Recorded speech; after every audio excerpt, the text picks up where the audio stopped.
Në Shqipëri, zakoni rrjedhjes së informacionit i ekspozimit selektiv të provave dhe ndërtimit të gjyqeve popullore përmes ekranit është ndëruar tashmë në një praktikë pothuajse të natyralizuar, e cila shpesh konsiderohet si pjesë e pandashme e kulturës mediatike. Mirëpo, kur një shoqëri pretendon të jetë pjesë e familjes europiane të shtetit të së drejtës, ky normalitet bëhet simptome një devijimi të rrezikshëm. Aty ku institucionet reja si SPAK, të cilat duhet shënonin një ndarje të fortë me të shkuarën, përfundojnë të bëhen pjesë e të njëjtit ritual, krijohet një paradoks moral dhe juridik që ngre pyetje të mëdha për cilësinë e drejtësisë dhe demokracisë tonë në tërësi. Në thelb të këtij fenomeni qëndron një mekanizëm i vjetër dhe i njohur mirë në teorinë e së drejtës, ai i gjykimit publik i paraprir nga opinioni i fabrikuar që në shekullin 19 filozofi i së drejtës Cesare Beccaria paralajmëronte se dënimi pa gjykim është forma më primitive e pushtetit, sepse i jep turmës atributet që i takojnë vetëm gjykatës. Shembulli më i goditur i këtij transformimi është mënyra se si dosjet penale shpesh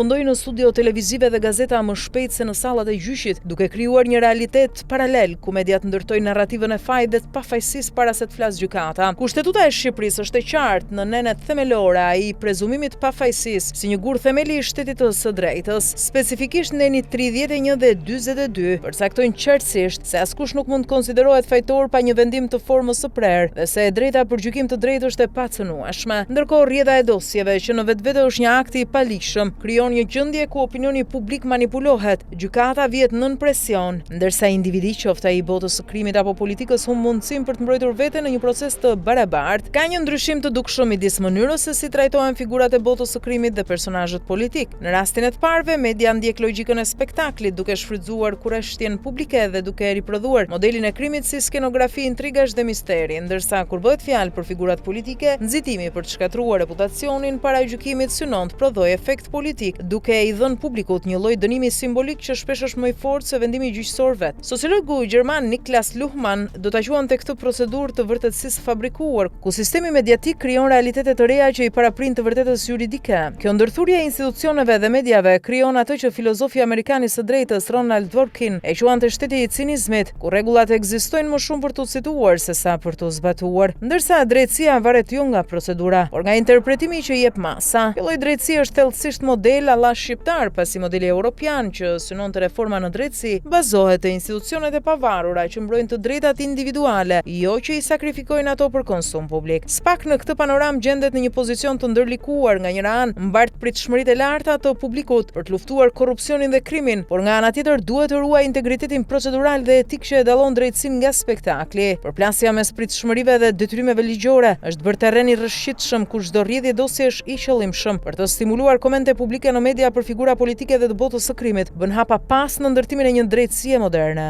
Nëse drejtësia kthehet në një instrument të gjykimit publik, atëherë siç thot filozofi francez Michel Foucault, ajo humbet rolin e saj dhe i shndërrohet shoqërisë në teatër disipline. Dhe ndryshimi mes teatrit dhe drejtësisë është se në teatr publiku duart troket, por në drejtësi publiku nuk duhet kishte rol në përcaktimin e masës së dënimit. Shqipëria do të mund të quhet pjesë e kulturës europiane juridike vetëm kur individi të mbrohet nga interesi i turmës, kur mediat të mos sillen si gjykata dhe kur institucionet e drejtësisë të mos bien pre cinizmit të tranzicionit. Pa këtë transformim, çdo reformë mbetet vetëm një fasadë që riprodhon të shkuarën në një formë të re. Shkruan Roland Lami.